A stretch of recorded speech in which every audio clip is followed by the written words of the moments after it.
What's going on, family? Texas fan of rehab here, man. I apologize. I'm gonna just say it straight out the gate, man. I have been down and out. I've been down bad ever since the game ended, man. And it's not just been because of the game. I'm gonna just tell you straight up. Your boy been down sick, and I've been trying to fight to get back to this recording, man. It's just not been going well for me, man. So I apologize to everybody.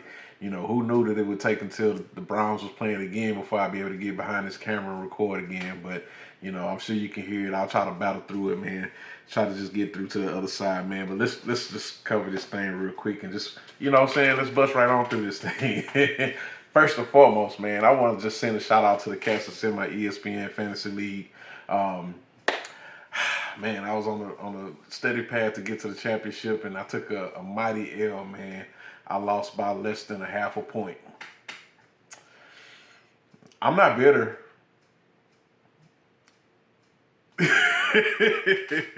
Just one of those things, man. It comes with the process, bro. But anyway, man, let's go ahead and get to this first thing first. Shout out once again to the H-Town Rundown, man. I want to show much love and appreciation to those guys, man, AD and the rest of the crew that's behind that podcast. They, again, hooked me up with the tickets to the Cleveland Browns game. And, I'm going to probably throw a bunch of stuff up here in the corner, man. So just be on the lookout for whatever pops up here. But they got me some great tickets, man. I got to see the game on the first level. It was enjoyable for for a little while, at least until things got out of control, and then they kind of brought it back a little bit towards the end. But it was pretty much out of pocket by the end, as you guys saw, man. So anyway, I appreciate it to you guys, man. Shout out to you guys. If you got a chance to go check these guys' content out, give them a follow, give them a like, share their content, man. Do the same for me with the Texas Fan Rehab page, man. And let's get this thing going, man. So, what can I say, man? Texans lost. It was ugly. 36-22. It wasn't even really that close, to be honest with you. We started out with Case Keenum. We ended up with Davis Mills. The Davis Mill Mafia is somehow restored again for whatever that's worth. But if you go back to what I said in the pregame, man, you know what? Let's just run it real quick. All right, guys. Week 16. We got the Browns in town. This is going to be the game manager's bowl. Defensive line is going to be crucial on both sides. For the Texans, definitely we're going to have some defensive backfield presence. We got to stop David Njoku. Focus is definitely going to be on Jerome Ford to try to stop the run game. For the Texans offense, we definitely got to get Dalton Schultz going earlier. We can't keep waiting for the second half for that thing to turn around. I think that Joe Flacco versus Case Keenum is definitely going to be kind of the underwritten story to this context. Game managers, man, we'll see how they turn out, man. I think that we got to stop Amari Cooper, David Njoku, and Jerome Ford. That's going to be the main focus. We got to get. Oh man. So exactly what I said, man. We need to stop Joe Flacco. We need to stop David Njoku, and we need to stop Amari Cooper. And what did we not do? We didn't stop Joe Flacco. We didn't stop David Njoku, and we didn't stop Amari Cooper. Matter of fact, Amari Cooper got off on us, man, like he had some bills to pay, man.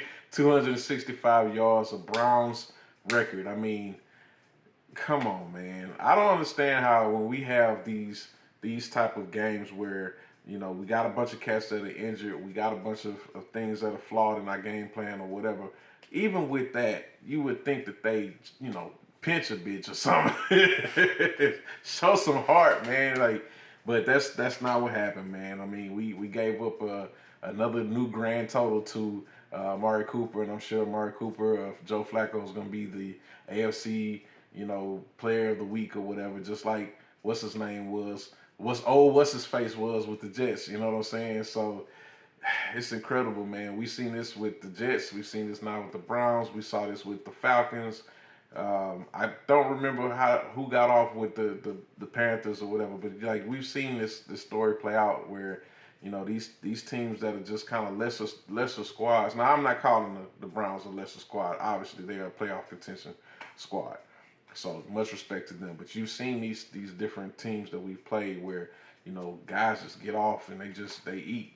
So I don't know what that's about, man. I hope that they can change that around, man. But let's go ahead and just show. I'm gonna just run the game highlights right here. You know what I'm saying? It's not like we got a whole lot of them, man. I want to say shout out to Damian Pierce, man. You showed up in the game. It was good to see that we got some special teams love, and Damian Pierce hadn't really done nothing in the last few weeks or so. Actually, most of the season he hasn't done anything. He especially got his seat taken by by Motor, and Motor hadn't looked back. So it's gotten to the point where Damian hadn't really even gotten any touches at running back, man. And I mean, I don't know what's happened with Damian, man. Like, I don't know if he forgot how to tote the rock. I mean, I don't know if he forgot how to follow the lead blocker. That's why we got a fullback and stuff.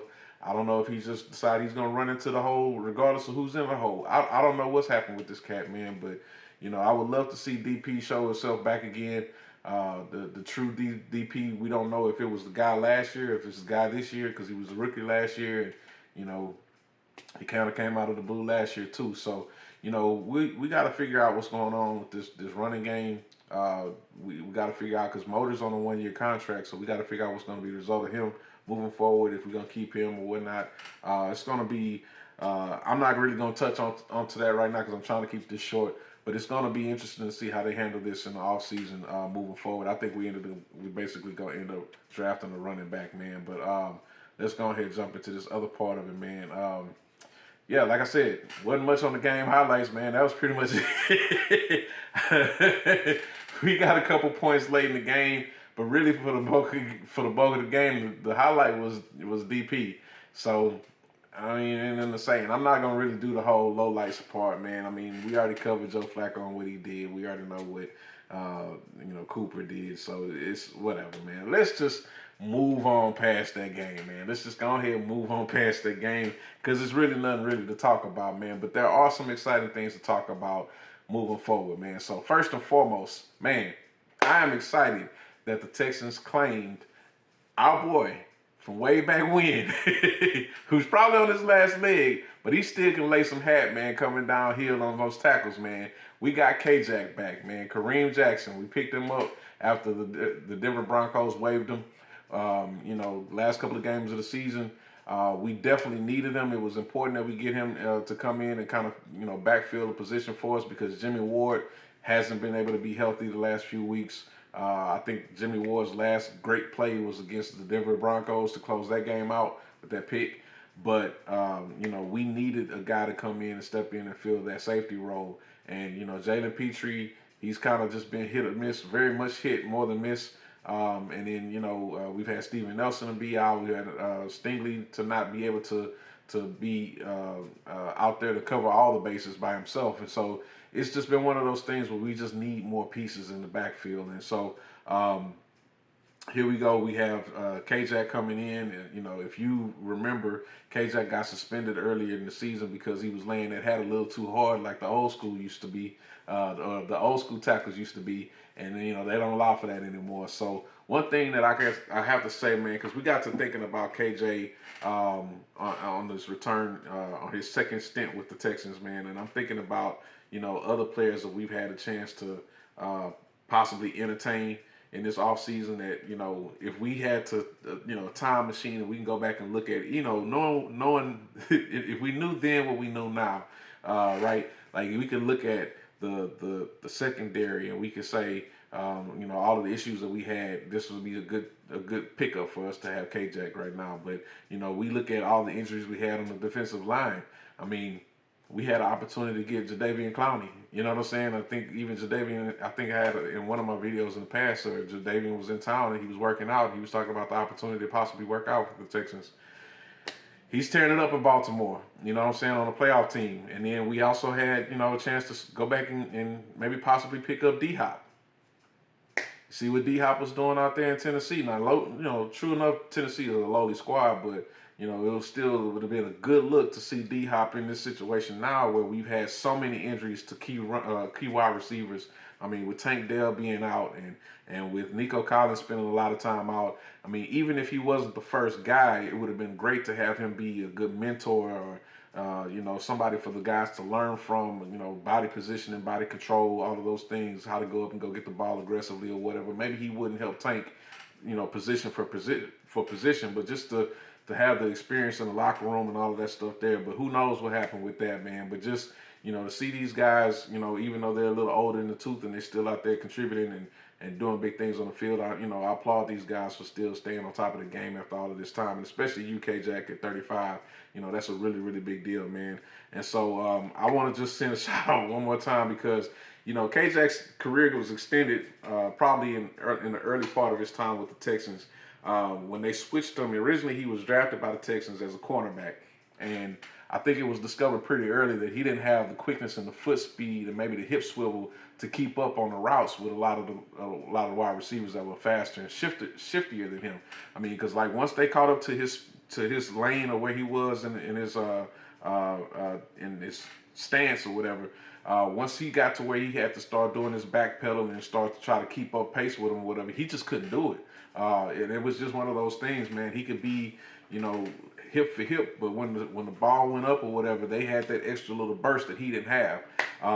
So they switched him to the safety position, which is one of the 2 times that I've seen the Texans do that with a former cornerback, and it worked out extremely well. They did the same thing with oh man, I'm blanking out on his name. Marcus, damn it, he came here. He was one of the early Texans, man. Came from the Jets. It'll hit me later, man. Y'all already know how my memory work, man. Plus this Wuhan got me already, so it's a little foggy right now, man. But when they switched him from cornerback to safety, that worked for him. And same thing for when it came to K-Jack, man. They switched him from cornerback to safety, and he got to come downhill on the plays as opposed to trying to run back and go catch it. And man, this worked out phenomenally for him. It's extended his career. It's made him, one of the top safeties in the league at times. It's definitely made him somebody to be aware of when it comes down to the ball being in the air too long, or you might need to prepare for that hit that's getting ready to come. And what I'm saying, I got a video up that I've already done.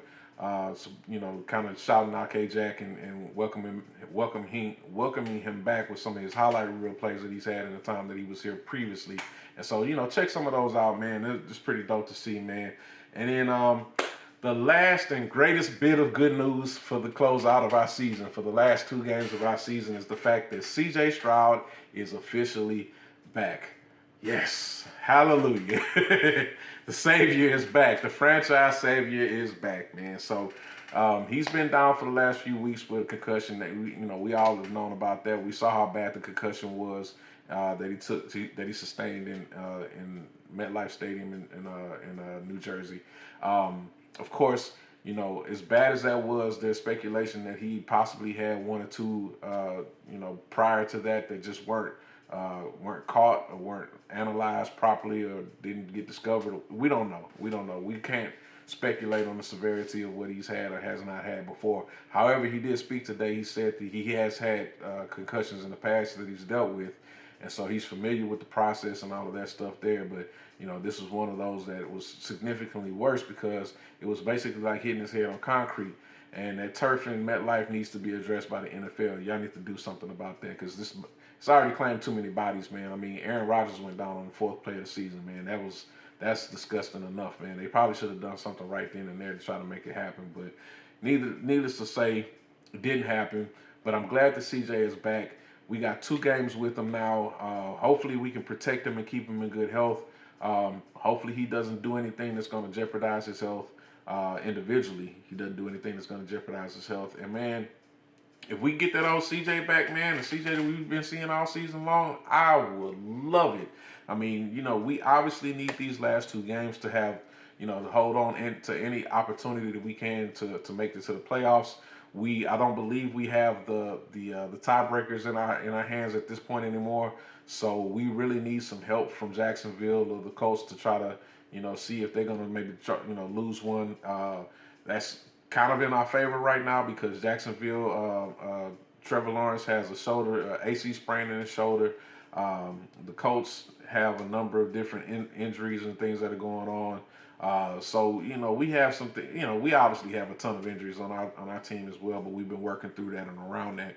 So I mean, this is a good opportunity for us to try to see if we got some cojones that we can go out there and go play with and get this thing done, man. Because man, to see the Texans in this first year of a true transition, this first year, I'm not counting them other years. This first year right here, to see us have an opportunity to turn this thing around and make it to the playoffs, man, this will be one of the greatest feats of all time, and it definitely solidifies that in my opinion, it solidifies that D'Amico Ryans will be the coach of the year, man. I think it's already said and done that CJ is going to be the rookie of the year. Maybe maybe Puka Nakia got a new. Puka Nuka or whatever his name is. Yeah, not gonna work here anymore anyway. Maybe he got something to say about that on the other side, but I mean, like, this is an opportunity for us to get a lot of shine in H-Town, man, and this is well deserved and well needed at this point in time, man. So I'm gonna keep it short. I see I'm at 15 minutes, man. I'm ready to go. I gotta go blow my nose and all kind of other crap, man. Y'all know how it is when it comes to this stuff, man. Listen, take care of your health, man. I want to say one more thing, man. I dedicate this show. It's my mom's birthday. I want to send her a heavenly shout out for her birthday, man. Rest in peace to my mom. This would have been her 72nd birthday, man. So I'm dedicating this show to her, man. If you would, please give me a like, follow, and subscribe, man. Give me comments in the comment section. I'll chop it up with you. And hopefully I'll be back and ready to roll by the time the Texas play again, man. But we'll see, man. Until next time, man, I'll see you guys later, man. Texas Fan in Rehab. I'm out.